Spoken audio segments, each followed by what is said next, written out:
Welcome and good morning. Happy Mother's Day, first and foremost, to all of you. And thank you all for spending part of your Mother's Day with us for this very important program. I'm Mike Sattel. I'm the president of the Jewish Home and Care Center Foundation and president and CEO of Ovation Communities. I want to welcome you and thank you for joining us for From Holocaust to Resurrection, the story of the Ramon family. Our foundation is honored to provide this, our fifth in a series of community events made possible through a fund established at our foundation, the Nina and Sidney Waddell Memorial Fund. And it was established by a generous gift from the estate of Nina Waddell in honor of both her and her husband, Sidney, and guided through the loving oversight of their son, Jeff Waddell, Dr. Jeff Waddell, and his family to benefit our entire Jewish community. Before we get started, I want to thank our co-sponsors and partners, HERC, the Holocaust Education and Resource Center of the Milwaukee Jewish Federation. And in a few minutes, you'll hear from their executive director, Samantha Abramson. This fund was established, again, with generosity of his mother through her estate. And Jeff and his family have had a profound experience learning about her background, learning about her life and her survival through the Holocaust. And they're passionate about wanting to make sure that our Jewish community in Milwaukee and beyond continues to learn and be educated about the Holocaust and issues related to it and how we should never forget. And we're just very grateful again to HERC for partnering with us and for helping us fulfill that mission for him. Thanks a lot, and I'm going to be very brief. As you all know, my parents are Holocaust survivors. My father was one of very few people who actually escaped the ghetto, and he did so with the help of my mother, who just happened to have blonde hair, blue eyes, and other Aryan features. And by the way, she also went to the best parochial schools in Warsaw. So it was my mother with the help of a forester who then turned army captain after the invasion of Poland, that with his help, they were able to navigate the countryside and seek the relative safety of Holland, where they spent the next 5 years before emigrating to the United States. And the decision to emigrate to the United States versus Palestine, where the rest of my mother's family had traveled long before the war, was a difficult one, because my father already had some family in Seattle. So that was one of the issues. Now, before my mother had passed in 2014, as you know, she left a gift to the Milwaukee Jewish Home. And our conversations back then were that I wanted to be sure that her gift could in some way perpetuate the memory of not only my parents, but for all the victims of the Holocaust. And how fitting it would be that today's presentation fell on Mother's Day. So I think we should continue at this point. Well, thank you so much, Jeff. Appreciate your thoughts. Samantha, please. Thank you.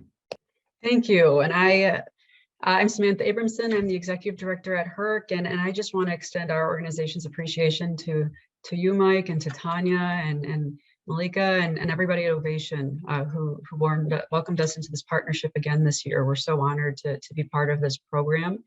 And we're so grateful to the support of the Waddell family, who allows our community to really learn from one another through these really engaging programs.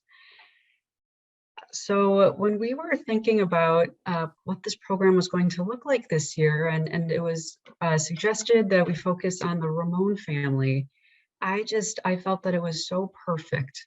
And I just want to share a very brief story, because What we do at HERC is Holocaust remembrance and education. And of course, because the Holocaust education mandate is taking effect this fall, our work has never been more important. And we're working to reach the needs of schools and districts across the whole state of Wisconsin. But at our core, of course, we're part of the Milwaukee Jewish Federation, and we're really excited to be part of the American Jewish community. And May is Jewish American Heritage Month. And in my previous life, when I led walking tours at Arlington National Cemetery, one of the biggest surprises for me was learning that astronauts were considered part of the military. And there are memorials at the cemetery for both the Challenger and Columbia missions. And there's a memorial to the Columbia mission. There are 7 stars on that memorial, one for each of the 7 victims of the Columbia mission. And 6 of the stars look like American stars, what we would expect American stars that appear on American flags to look like. They're 5-pointed. But then there's one on the right side that is a Jewish star. And in Holocaust education, we are so often teaching this really dark history of a Jewish star being used as an identification symbol for persecution and destruction. And the fact that we in this country, in America, can see at Arlington Cemetery a Jewish star in memory to Ilan Ramon. And it's a moment of pride. It's a symbol of pride, and we feel safe doing that in this country. It's such a beautiful thing. So I just want to thank everybody for being here today, and I'm so excited to learn from David. And with that, I will pivot to introduce our speaker and our presenter today, and want to introduce you to some of you already may know David, but our wonderful and dear friend David Baton. David is a professional educator, community outreach leader, and has experience in education, leadership, management, and Jewish history. David currently is the educational division head from Makif Tet High School in Rishon LeZion, Israel. He served as the director of the Israel Center in Phoenix, Arizona, with many years of experience giving presentations and lectures to different communities in the US. David also led and delivered various training seminars and programs to teachers in Israel. He holds a BA in history from Haifa University, an MA in Leadership and Management and Education from Tel Aviv University, and is currently pursuing his PhD from Haifa University. Please, we do want to take questions, and if you have any questions, if you would kindly type them in using the Q&A button on Zoom, and David will have time for opportunity to answer those questions at the end of his presentation. And so with that, I'd like to turn it over to David Baton. David, thank you. Shalom from Israel. Shalom, dear community, Ovation community, dear Mike, dear Dr. Udell, Samantha, Tanya, Laika, all my dear friends from Ovation community. Thank you for having me. Such an honor and privilege to share with you a little bit from one family, one story. One amazing family, the Ramon family, as Samantha said. Sometimes we ask ourselves, can one person, can one family can make a change in a community? And this is a beautiful example of how one family changed and influenced almost a nation. So many kids, so many soldiers are inspired from the Ramon family. So I want to thank you all. Happy Mother's Day to all of you. And let's the show start. So I'm going to share my screen with you, okay? I'm going to share my screen. I'm going to share my sound because we have some videos as well. So this presentation that I prepared for you today is taking place and taking time in a very unique days in Israel. Last year we had Holocaust Memorial Day. Last Wednesday, a few days ago, we had the memorial for our soldiers and for our victims of terror attacks Unfortunately, we had another one in Yom Ha'atzmaut, 3 more souls, Yonatan Chavakuk, Boaz Gol, and Oren Ben Iftach, Zichronam Livracha, were murdered in the community of Elad, and left 16 orphans. So we share our deepest condolences. Israel in the last months is bleeding from terror attacks, but as you can see today in our presentation, that even in our darkest days, we seek for hope, we seek for peace, we seek to rebuild our life, to rebuild our communities, to rebuild our state. And I think that the story of the Ramon family, from Auschwitz to space, imagine that, from the lowest place that a human being could ever experience in his life, the massacre that the Jewish people have suffered, and the Yellow Magen David, as said Samantha, turned into this amazing blue star that we're so proud of. So in the first slide, you can see Eliezer, the father of Ilan Ramon. Unfortunately, and I must say that was a big challenge for me, I couldn't find Tanya, Ilan Ramon's mother. So you'll forgive me about it, but if somebody can seek for Ilan Ramon's mother's picture, that would be helpful for the next time, maybe. Anyway, I'm gonna switch a little bit so we can see the. So we will start our presentation of today with the parents of Ilan Ramon, Eliezer, and Tanya. Basically survived the Holocaust, even though Ilan Ramon's mother was deported to Auschwitz. She was there and she survived Auschwitz. And her husband, Eliezer, was, I don't know if lucky or maybe his family saw that a lot of bad things are coming. He left Germany and he escaped to Israel before the war started. Even though the British, we all know that the British had very severe Aliyah measures and regulations, and yet he was able to come to Israel before the Nazis took over Germany and started their Nazi regime. So they met here, and they got married here.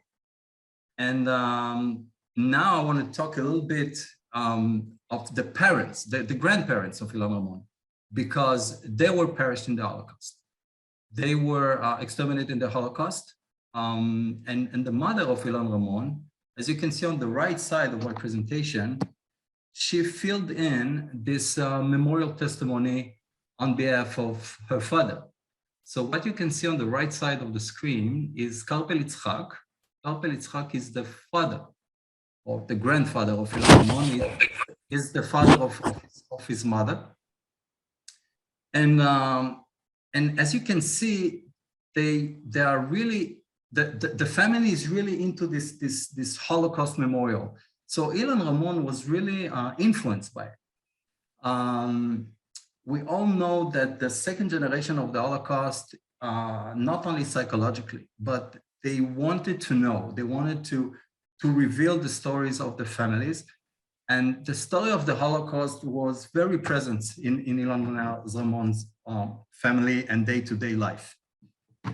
So Yad Vashem fulfilled, you can see those testimonies, papers, approximately over 1.5 million testimonies like this with people and that were exterminated in the Holocaust. And the one that you see right here is the grandfather of Ilan Ramon from the side of his mother. So from really the beginning, since Ilan Ramon was a really young kid, he understood the Holocaust. He understood the meaning of it and what he has to do as a young Israeli soldier, how he can protect the Jewish people. And we will see soon in the presentation how he influences his perspectives, his point of views, and what he did in the Israeli Air Force. We can see this influence as well because Ilan Ramon took from Yad Vashem the moon landscape picture that I'm going to share with you right here. On the right side, that was how deep Ilan Ramon was influenced by the Holocaust. Ilan Ramon took the picture, the drawing actually. It's a drawing of a young Jewish boy. His name was Peter Ginz. And this young boy actually drew the land from the moon, the earth from the moon.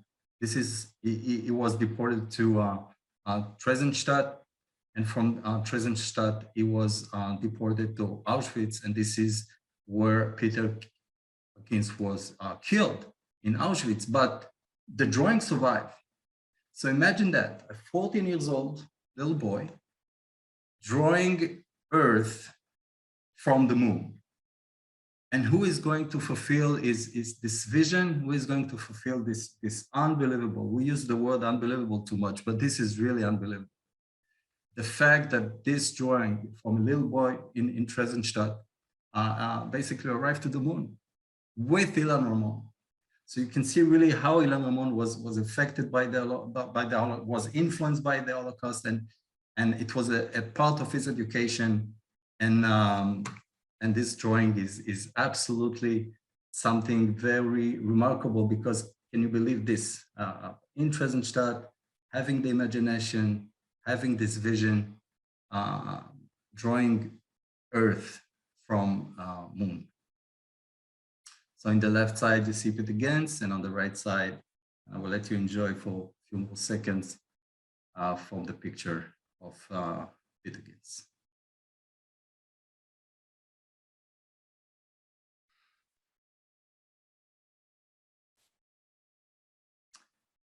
So Colonel Ilan Ramon, we're moving to his story now, after we've been through the story of the family of his mom and dad, and how the history of the family influenced his life.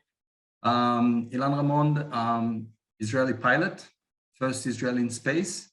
So if the Israeli pilots are the best of the best, so in front of you, ladies and gentlemen, is the best of the best of the best. I mean, Ilan Ramon being chosen as the first Israeli in space is really something very unique. The first ever Israeli in space. And you can see his F-16 on the screen right now. And how do we know that this is Ilan Ramon's F-16? In the front of the airplane, we can see the badge, the attack on the Operation Ofra. Operation Ofra was the operation, oops, I'm sorry, I moved a little bit, okay. Operation on June 7, 1981. Operation Ofra was the attack of the Israeli Air Force on the nuclear facilities of Saddam Hussein in Iraq. So the planes that participate in this attack got this little sticker in front of the airplane, as you can see on the left side of the aircraft and of the screen. So Prime Minister Menachem Begin decided that it was too dangerous to let Saddam Hussein to have nuclear facilities, nuclear weapon. So he launched an Air Force strike on the nuclear facilities of Iraq, because he believed that it was a great danger to the state of Israel, to the Jewish people, to let Saddam Hussein a nuclear weapon of mass destruction. So on the right side of my screen, you can see the path of the Israeli F-16 and F-15, actually 4 of them, who went through Saudi Arabia, all the way to Iraq, and not too far away from Baghdad in Osirak. Osirak was the place of the nuclear facilities and the way back. So basically they went almost the same path, the way to Iraq and from Iraq. But the fascinating part of this attack is that Ilan Ramon was the fourth one to strike. Now imagine that. Okay, the first one can get away with it, right? There are no alarms, it's total surprise, right? The second one is, okay, the first airplane dropped its bombs. So imagine the third one and the fourth one, okay? So Ilan Ramon was the fourth one, the one who was in the most danger, the most risk, while the Israeli Air Force struck the nuclear facilities in Iraq. And thank God he got away with it. Thank God all of them returned to Israel safe and sound and took off a major, major threat on the Jewish people and Israel. So this is Operation Ofra, and Ilan Ramon participated in this strike. Basically because, as I said, a big part of his education was the Holocaust. So if in the Holocaust they killed Jews anytime, any place, the understanding of this measure is that the Israeli Air Force and the Israeli army will strike anytime, any place to defend the Jewish people. So this is the equivalency of that. Okay, and it's very, you need to understand that. If we face a threat, a major threat, like a weapon of mass destruction, Israel is going to retaliate. First of all, Israel is going to face the danger, okay? Because we all know what happened when we didn't face the danger and we tried to find other solution. Unfortunately, any other solution didn't work for us in the past. So we've built a country, we've built a mighty Air Force to protect the Jewish people and the land of Israel. I will start with the picture on the right side. Ilan Ramon's grave, his son Asaf, which I'm going to talk about him a little sooner. Soon, I'm going to talk with him soon. His wife, Rona Ramon. In the middle, you can see the 7 heroes of the Columbia mission that Samantha mentioned, and the badge with the names of those heroes. STS 107. Unfortunately, they didn't make it back. So now we're going to make a little pause, and we're going to see a short video about Ilan Ramon, and we'll get back in a few minutes.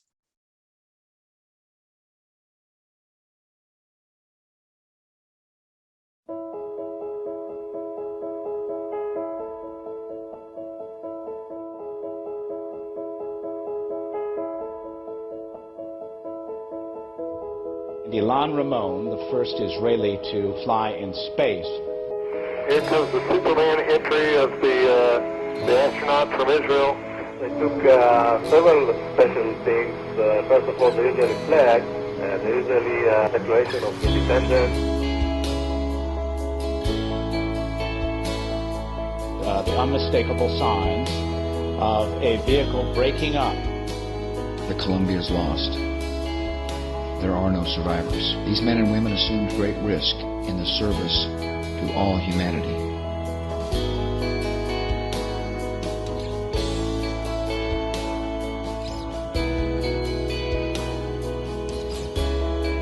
מזווית המבט שלנו כאן בחלל, כשאנו סובבים במסלול סביב כדור הארץ, אנו מביטים אליכם ולמולנו נשקף עולם ללא גבולות, מלא שלווה והדר. תפילה בליבנו שהאנושות כולה כאחד תדמיין את העולם כפי שנשקף לנו ללא גבולות ותשאף לחיות ביחד בשלום.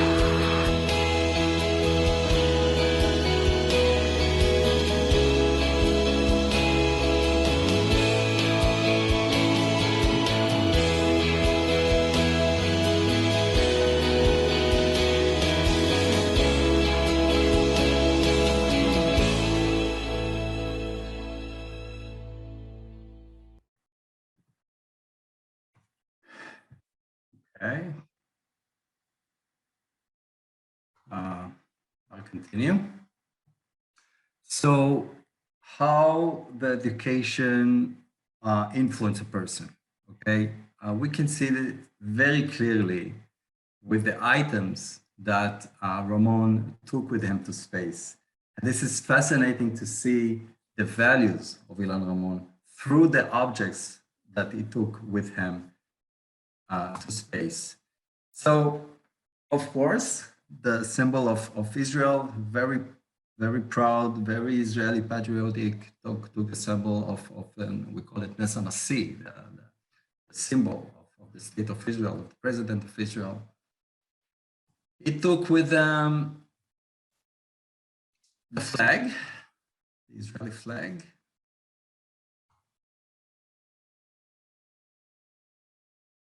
This is the flag of the Air Force. He understood the importance of the path that he went through from the beginning of his pilot course all the way 20, 25 years or so. Understand what the Air Force gave to him, gave to his education, the excellence that the Israeli Air Force is educating to. So he took, this is the flag of the Israeli Air Force. The agency, the Israeli Space Agency, it's like NASA for the Americans, of course, much smaller, and yet this is the flag and the sign of the Israel Space Agency. Was a part, by the way, of his mission. Museum Chil Avir, the Israeli Air Force Museum.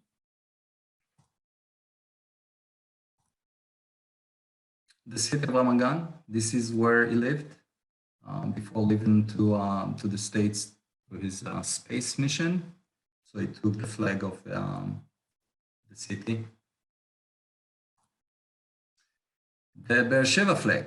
And why Beersheba? Because he grew up in Beersheba. This is where his parents rebuilt their lives after the Holocaust, after surviving the Holocaust. They arrived to Beersheba. So he didn't forget his roots. He didn't forget his childhood. And you can see what a profound man, the thought that he had, the emotions that he has towards his history and the place he was raised and born and raised. What else he took with him? Of course, we've mentioned Peter Ginz's drawing, landscape moon. I took a shnekel. He took a coin from Beit Sheni, from the second temple, from the destruction of the second temple, from the discussion of the Roman, from Titus. Again, you can see how the history influence his state of mind, his ideology, his perspectives. So he went back to Beit Sheni. He went back to the destruction of the Romans, of the temple, and he took a coin from that time from Jerusalem. He took the flag of Tichon Blich. Tichon Blich is a high school in Ramat Gan. And why he took the flag of the Blich High School in Ramat Gan? Because his kids. So he wanted like his kids to be with him in space as well.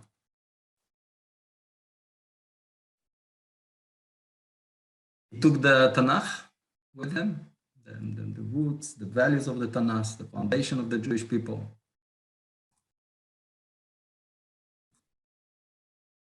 And he took George Washington with him. He took $1 that he got from the rabbi from Lubavitch, Rabbi Milubavitch. So he took this $1 with him.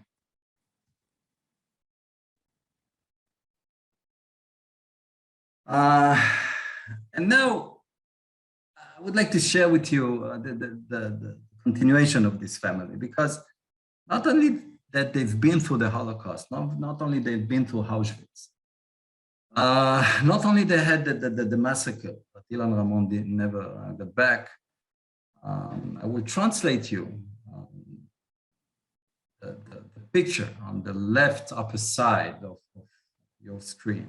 And the translation is, the sky has fallen twice. And why this is the headline of Israeli newspapers is because Ilan Ramon's son, Asaf Ramon, talented pilot, finished as the #1 pilot is in his pilot course. Unfortunately, when he finished his pilot course through advanced training, he crashed. He crashed with his F-16. He was an F-16 pilot, exactly like his father.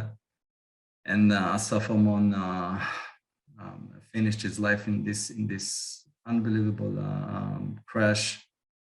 And these are the two graves in Nahalal cemetery. They are one next to the other, buried one next to another. And I would like to show you again a short video about Asaf Ramon, Zichrono Livracha, the son of Ilan. נמאס לך לנסות כל מיני טיפולים ומשחות לפטר את ציפורניים, הודות לעבודתם של שני חוקרים מבריקים.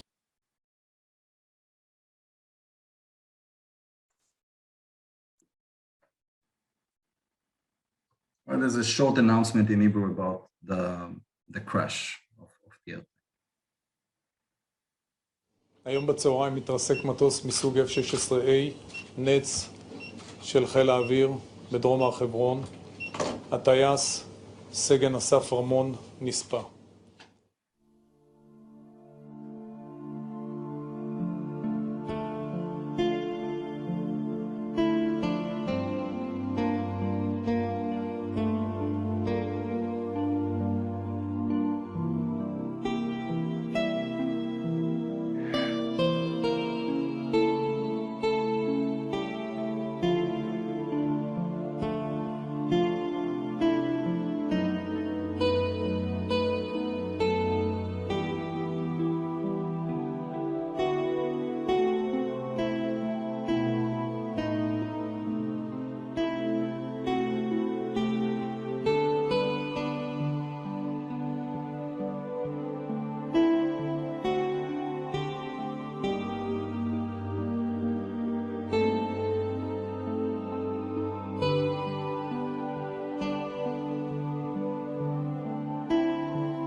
I'm in pain too.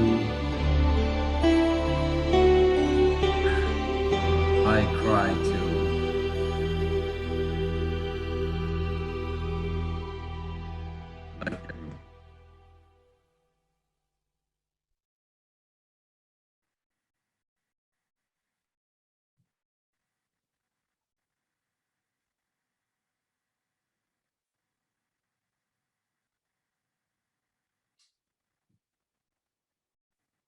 Now what I would like to share with you this unbelievable woman, Rona Ramon. And this is Mother's Day, and what honor we have to speak about what this woman did after losing her husband, after losing her son. The headlines in Israel, I'm gonna give you a very quick translation. It says like that. Basically, this is the headline of the Israeli newspapers the next day.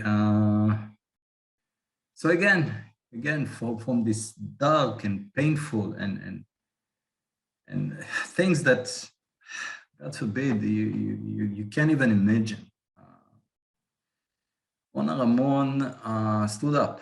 She stood up for a few years as much as she had the strength to stood up and to have to build a foundation on behalf and on the memoir of her husband and son who were killed in action.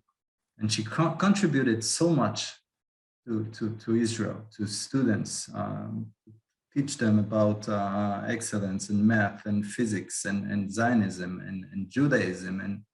And she was a big light to all of us. We were all inspired by her strength, by her will to do something even in her darkest days. So that was the mission of Rona Ramon.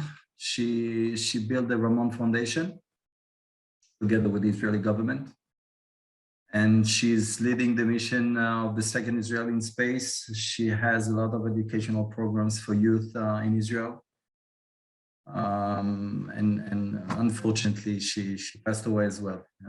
Apparently, she couldn't hold too many years, and she lost her strength. It was too much for her. So after a few years, she passed away. God have mercy on her soul. So that was it, ladies and gentlemen. I want to thank you all for your attention. I hope you find this presentation interesting, motivating, understanding that even in our darkest days, we need to find the light inside our souls to continue. We say, "Ubacharta b'chaim." We choose life. We choose to overcome.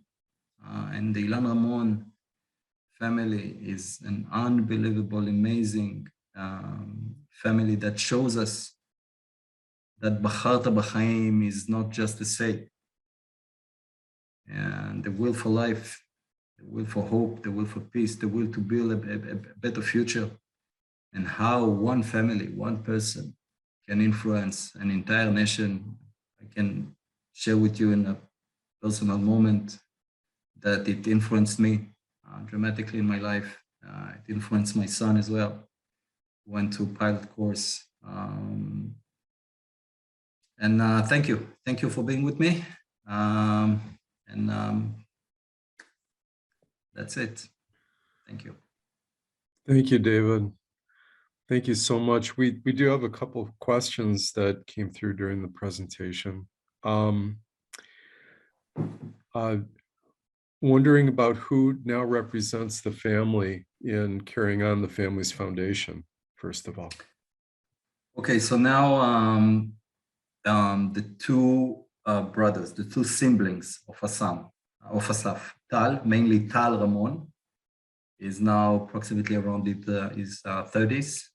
He's like now the head of the foundation. He's taking care of the foundation of the family. He continues the will of his mom, and he's taking care of the family right now. Great. Tal Ramon. Also, a question came in, if you could describe what the atmosphere was like in Israel the days leading up to the space flight, and what his inclusion in that flight meant for Israel, that he represented Israel. And perhaps he can kind of take us back to what you experienced or what you remember the atmosphere to be like. Well, I will start with the national reaction to that, and that I'll go to my own perspective as I watch TV, breaking news live. His father was on TV. Eliezer was live on TV, waiting to see his son landing safely. But I will first go to the Israeli perspective on that. A big loss. Big loss. We were so proud of Ilan Ramon on a national level. Israel history, we don't have, unfortunately, may I say, we don't have too many moments of unity in our country, in our people.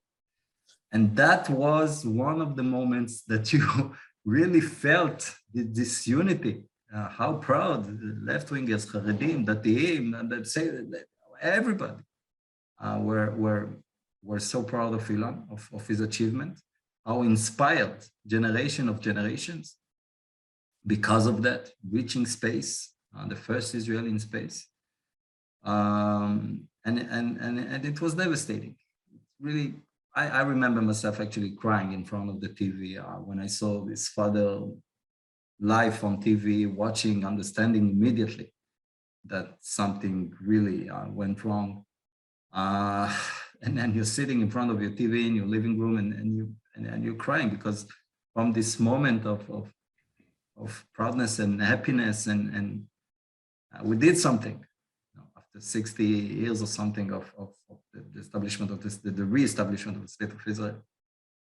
And suddenly the big sorrow, big pain, really a needle in your heart. I imagine the father, they immediately took him off the TV show. And the next day, you know, we were so sad that he didn't make it. We lost a great man. We lost a great man. Absolutely. Oh, thank you. And there's one last question. What's Ramon's connection to Nahalal, where Ilan and Assad are buried? They were in the squadron in Air Force One, the base Air Force One. It's in Ramat David. Ramat David, it's right next to Nahalal. It's like not even 1 mile difference between Nahalal and Ramat David. I'm not sharing any military secrets here. Everybody knows that we had a very significant. It's the northern Israeli Air Force base of Israel. We have few in the south, we have few in the center of Israel, but every time we need to launch a serious situation in the north front, and we need our jets to be like in seconds in the border of Lebanon and Syria. So we have in this base on F-16 squadron, and Asaf and Ilan were in this airborne squadron and in the F-16 squadron. And this is why they're buried in Nahalal, because they served in Ramat David. Great, thank you. Thank you for answering those questions, and thank you for sharing this inspiring, sad but very inspiring story about the Ramon family and the work of the Ramon Foundation ongoing. So we really appreciate learning about all that today. I want to thank Tanya Mansour-Posner, Jewish Home and Care Center Foundation's Vice President of Development, and Malika Powell, our Donor Stewardship Coordinator, and also Michael Morris, Community Engagement Manager at HERC, all in the background during today's presentation. Thank you for helping put this on today. Also, thank you again to Dr. Jeff Waddell and his family, and for the legacy of his parents, Sydney and Nina, and the generosity that has made today and future events possible. Make sure to join us again next year, where we'll have our 6th Sydney and Nina Waddell Memorial Fund Lecture. I hope that you found it inspiring, and I really appreciate you spending a little part of your Sunday and your Mother's Day with us today. And with that, I wish you a good rest of your Sunday, and be well. Goodbye. Thank you. Bye-bye.